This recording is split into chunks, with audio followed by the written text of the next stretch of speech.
మనం సర్వసాధారణంగా చూసుకుంటే దైవభక్తి ఎవరికైతే చాలా ఎక్కువగా నాకు దేవుడే అంత అని చెప్పి కొందరు పూజిస్తూ ఉంటారు. కానీ అలాంటి వాళ్ళకే పాపం చాలా కష్టాలొస్తాయి. పేదరికం కూడా వాళ్ళకే ఎక్కువగా ఉంటూ ఉంటుంది. మరి దైవభక్తి లేకుండా విచ్చలవిడిగా చేసే వాళ్ళ ఇంట్లో ఎప్పుడూ ధనం ఉంటుంది. అంటే ఇదేంటి దేవుడిని నమ్ముకున్న వాళ్ళెప్పుడూ హ్యాపీగా ఉండాలి, ఎక్కువ ధనంతో ఉండాలి కదా! ఎందుకు రివర్స్‌లో ఉంటుంది? మనం బ్రాహ్మణులను కూడా చాలా మందిని చూసుకున్నట్లయితే ఈ అర్చకులు, పూజలు చేసేవారు అంటే ఎక్కువగా పేదవాళ్ళు ఉంటూ ఉంటారు. ఎందుకని మరి? దేవుడే అంత అనుకున్న వాళ్ళకి అంత కష్టం? దీనికి నేను మీరు మంచి క్వెషన్ వేశారు. ఒక, ఒక 2 కథల రూపంలో కనువిప్పు కలిగించే విధంగా నేను సమాధానం చెప్పదలుచుకున్నాను. హ్మ్. ఎందుకంటే, ఈ క్లారిఫికేషను మన ఛానల్ ద్వారా సమాజానికి అవసరమని హ్మ్. ఇస్తున్నందుకు కూడా సంతోషంగా ఉంది. ఇప్పుడు ఒక దైవ భక్తుడున్నాడు. పరమశివుడంటే మహాప్రాణం అతనికి. హ్మ్. చిన్నప్పటి నుంచి. కానీ చాలా పేదవాడు. కటిక దరిద్రం. అదే ఊర్లో జమీందారు కొడుకుంటాడు. వాళ్ళ ఆ ఊరు జమీందారులు. జమీందారు కొడుక్కి ఏ విధమైన భక్తి లేదు. అతను కోటీశ్వరుడు. హ్మ్. కానీ ఇద్దరు స్నేహితులు. మానసికంగా నచ్చి జమీందారు కొడుకైనా గానీ, కటిక దరిద్రంలో ఉన్న తన స్నేహితుడిని బాగా చూసుకుంటాడు. హ్మ్. తన వంతైన సహాయం చేస్తా ఉంటాడు. అతన్ని వదిలి ఉండలేడు. చెప్తాడు, "ఎందుకు దేవుడిని నమ్ముకుంటావు? నేనే దేవుడినే పూజించను. హ్మ్.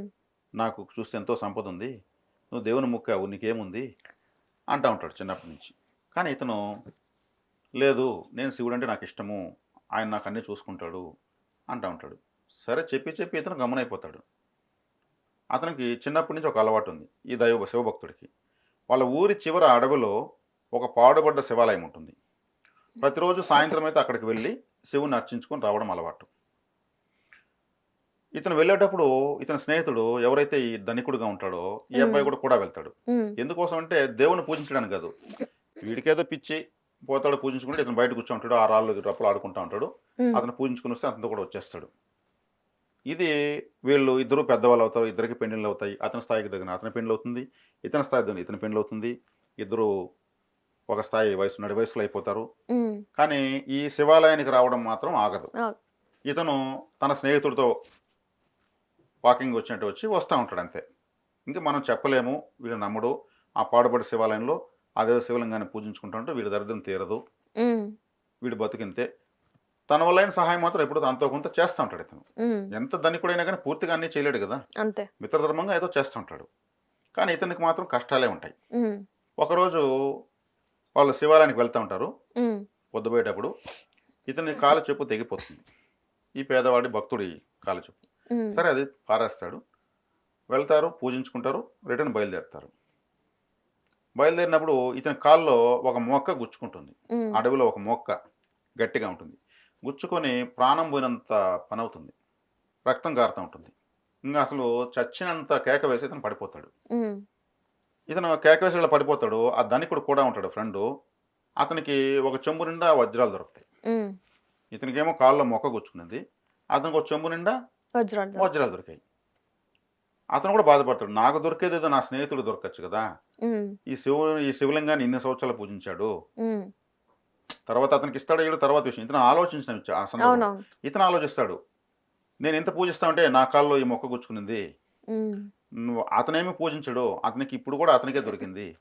ఎందుకని? ఎందుకని? నేను ఇంత పూజించానే. నాకిచ్చిన బహుమానం ఇదా? అని అనుకుని మనం శివుడిని ఎప్పుడు అనుమానించకూడదు. ఇప్పుడు కూడా స్వామివారిని నమ్మకం పెట్టుకోవాలి. హ్మ్. గుచ్చుకున్నది మొక్కే. అంతే. ఇది కడుపులో గుచ్చుకోలేదు. దానికి సంతోషపడలేదు దేవుడు అని ఇట్లా మళ్ళీ సర్దుకుంటాడు. హ్మ్. అప్పుడు ఇతను తిడతాడు.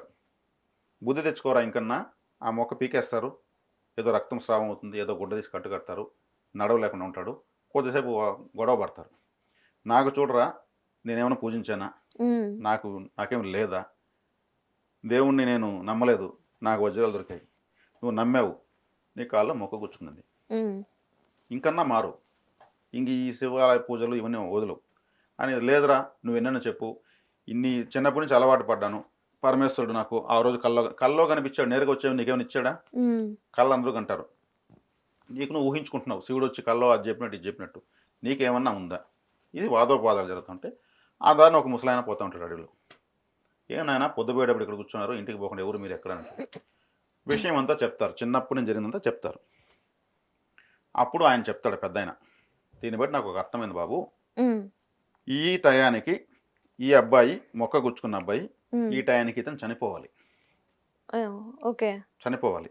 ఇతను చేసిన పూజలకు ఇతనికి ఆ గండం అనేది తప్పింది. తప్పి ఆ మొక్క గుచ్చుకున్నది. అది వారం ఉంటే తగ్గిపోతుంది. మరి నీకు, ధనవంతుడు నీకు ఒక అండా నిండా వజ్రాలు దొరకాలి. నువ్వు దేవుడిని నమ్మనందుకు హ్మ్. అది కరిగి కాస్త చెంబైంది. హ్మ్. నీ పుణ్యం కాస్త చెంబైంది. ఇతని పుణ్యం ఏకంగా ప్రాణం పోయేది కాస్త కాళ్ళ తప్పింది. దెబ్బతో పోయింది. అతను దేవుడిని నమ్మిన దానికి ప్రాణం కన్నా విలువైంది ఏముంది? అంతే. నువ్వు చచ్చిపోయినాక ఆ వజ్రాలు నేను ఎత్తినేసుకుంటావా? ఇతను బతుకుంటే ఇంకా కూడా చక్కగా ఇప్పుడు ఎలా బతుకున్నాడు, తృప్తిగానే బతుకుతున్నాడు. హ్మ్. ఇతను నమ్మిన దానికి ఇతను ప్రాణమే ఇచ్చాడు దేవుడు. నువ్వు నమ్మిన దానికి నీ అండా వజ్రాలు కాస్త ఒక చెంబుడైనాయి అనే కాడికి అతను కనువిప్పగలుగుతుంది. నిజమే కదా, ఉండొచ్చు, ఇతను చెప్తున్న అంతరార్థం ఉంది. అంతే కదా! అప్పుడు వాళ్ళిద్దరూ ఆశ్చర్యపోతారు ఆయన చెప్పిన వివరణకు. హ్మ్. ఆయనే పరమశివుడుగా ప్రత్యక్షమవుతాడు, ఓహో! ఓకే. బావుంది. దర్శనమిస్తాడు. బావుంది. అప్పుడు స్వామి నేను మిమ్మల్ని పూజించలేదు, కానీ మీరు నాకు దర్శనం ఇచ్చారంటే నా భక్తుడితో పాటు ఇన్ని సంవత్సరాలు ఈ ఆలయం ఈ దాకా వచ్చావు. ఆలయానికొచ్చావు కాబట్టి. నువ్వు నన్ను నమ్మకపోయినా నా ఆలయం దాకా వచ్చావు, హ్మ్. నీ రుణం నేను పెట్టుకోను అని చక్కగా ఆశీర్వదించి అంత ధనవంతుడు ఆ గాయం మాన్పిస్తాడు. బావుంది. అంటే ఇక్కడ పేదరికం అంటే దేంట్లో పేదరికము? భక్తిలోనా, మనసులోనా, డబ్బులోనా? దేంట్లో ఉండాలి? మానసిక సంపన్నత నిజమైన సంపద. అర్థమైందా? డబ్బులు అనేది సంపద అనుకుంటున్నారు, అదే. అదే కరెన్సీ అనుకుంటున్నారు. కానీ మానసిక సంపద ముందు అవసరం. హ్మ్. అది ఎంత సంపాదించుకుంటే అంత సంపాదించుకోవచ్చు. అది కొన్ని ఎంతైనా ఇక్కడ సేవ్ చేసేయచ్చు. డబ్బులు కావాలంటే హ్మ్. బ్యాంక్ కావాలి, బీరువాలు కావాలి. మానసిక సంపద అయితే ఎంతైనా ఇక్కడే సేవ్ అయిపోతుంది. ఆ వికాసమే వేరు, ఆ నమ్మకం వేరు, ఆ నమ్మకానికి ఉన్న శక్తి వేరు. హ్మ్. కాబట్టి ఇక్కడ ఇది నిజంగా జరగకపోయినచ్చు, ఒక కథే కావచ్చు.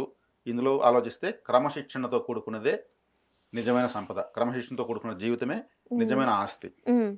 ఇవన్నీ వర్చువల్గా ఉంటాయి, మెటీరియల్గా పట్టుకునే వస్తువుల్లాగా ఉండవు. అవును. అందుకే విద్యా వినయ సంపన్నే బ్రాహ్మణ అన్నారు. క్రమశిక్షణ కలిగిన వాడే గొప్పవాడు అని అర్థం. హ్మ్. ఇతను క్రమశిక్షణగా లేకుండా భక్తిగా లేకపోయిందానికి ఏమైంది? అతనికి సంపద తరిగిపోయింది. అంతే. అహంకారానికి ఇంక ఇతనికి ఇవ్వాలంటే భగవంతుడు ఎందుకు కూడా ఇస్తాడు. హ్మ్. తన పూర్వజన్మ సుకృతాన్ని ఖర్చు పెట్టిస్తున్నాడు కష్టం రూపంలో. హ్మ్. అటని చచ్చేవాడిని బతికించాడు. భగవంతుని నమ్మితే పాముగా రావాల్సిన కష్టం తేలుగా వస్తుంది. అవును. పామే వచ్చింది అనుకో, ఏదైతే అది కానీ అనుకుంటే మనం పరుగులెత్తాలి. హ్మ్. తేలుగా వస్తే దాన్ని దాటుకొని వెళ్ళచ్చు. దేవుడు తలరాతను మార్చడు, దాన్ని సవరిస్తాడు. అంతే. ఈ సవరణలే లేకపోతే మనిషి బతకలేడు, జీవనం ముందుకు సాగదు. ప్రకృతి 6 రకాలుగా మారుతుంది, హ్మ్. 6 ఋతువులుగా మారుతుంది. ప్రకృతిలో ఇన్ని మార్పులు ఉన్నప్పుడు మన జీవితంలో మార్పులు ఉండవా? అంతే కదా! కాబట్టి మనము విజ్ఞతగా ఆలోచిస్తే మనకు వచ్చిన ప్రతి ఒక్కటిది గొప్పదే, ప్రతి సందర్భము గొప్పదే. మనకు రావాల్సిందే మనకు వస్తూ ఉంది, మనం తెలుసుకోవాల్సిందే మనం తెలుసుకుంటున్నాము. హ్మ్. కష్టాలు వస్తున్నాయంటే అవి అదృష్టాన్ని మోసుకొస్తున్నాయి. అంతే. మన విలువను మనకు తెలియజేసేది మన కష్టాలే.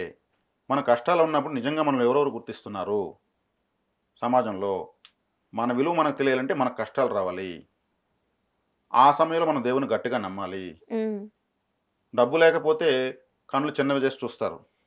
అదే వ్యక్తి 6 నెలల తర్వాత ఆడి స్కోడా బెంజ్ BMW కాలు దిగితే కళ్ళు పెద్దవి చేసి చూస్తారు. హ్మ్. అప్పుడు ఈ మనిషి, అప్పుడు ఆ మనిషే కదా. అంతే. అంటే మనుషులు నరజాతి సమస్తం పరపీడన పరాయణం. ప్రతి ఒక్కరిని ఇంకొకరిని దోచుకోవడానికే ఉన్నారు. హ్మ్. ఆ దోచుకోవడం నిజాయితీ ఉండాలి. దోచుకునేటప్పుడు ఇంకొక వ్యక్తికి ఉపయోగం పడి మ్యూచువల్ బెనిఫిట్ ఉండాలి. అంతే. పూర్తిగా అతను మోసం చేసేసి ఏమార్చకూడదు, చీటింగ్ హ్మ్. చేయకూడదు. అది పాపాన్ని సంపాదించినట్టే. అవును.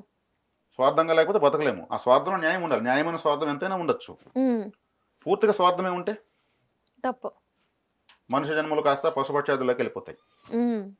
అవును. కాబట్టి పేదవాళ్ళు ధనికులు అనేది ఇక్కడ ఏంటంటే డబ్బులతో బేరీజు చేసి ఆలోచించకూడదు. ఎవరైనా పేదరికం అనిపిస్తున్నారంటే వాళ్ళ యొక్క బ్యాలెన్స్ షీట్ని వాళ్ళు ఖర్చు పెడుతున్నారు.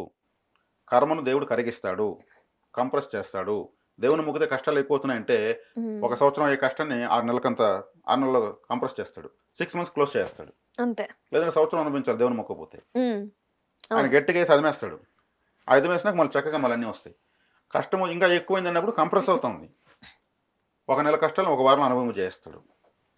అంతేకాని చంపలేదు కదా. అంతేగా.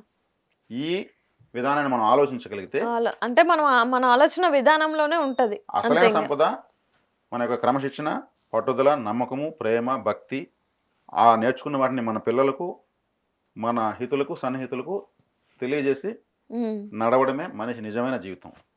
కష్టాలు రాకపోతే వాడంత దురదృష్టవంతుడు ఇంకొకడు లేడు. అంతే. వాడు ఒక కొయ్యబారిన ముద్దుతో సమానం. వానికి కష్టమే రాలేదంటే జీవితమే తెలియదు. సుఖం కూడా తెలీదు. కష్టం వస్తేనే కదా సుఖం విలువ తెలుస్తుంది. కష్టమే రాదంటే సుఖం కూడా తెలియదు వాడికి. మరి ఎందుకు సుఖమే కావాలనుకుంటే ఏమవుతుంది? ఇంకంతే. రాదు. తెలీదు. సుఖమే కావాలనుకుంటే దానికి మించిన కష్టం ఇంకోట్లేదు. మనకేమి రావాలో అది వస్తుంది. మనకు వచ్చేదాన్ని మనం అడ్డుకోకూడదు.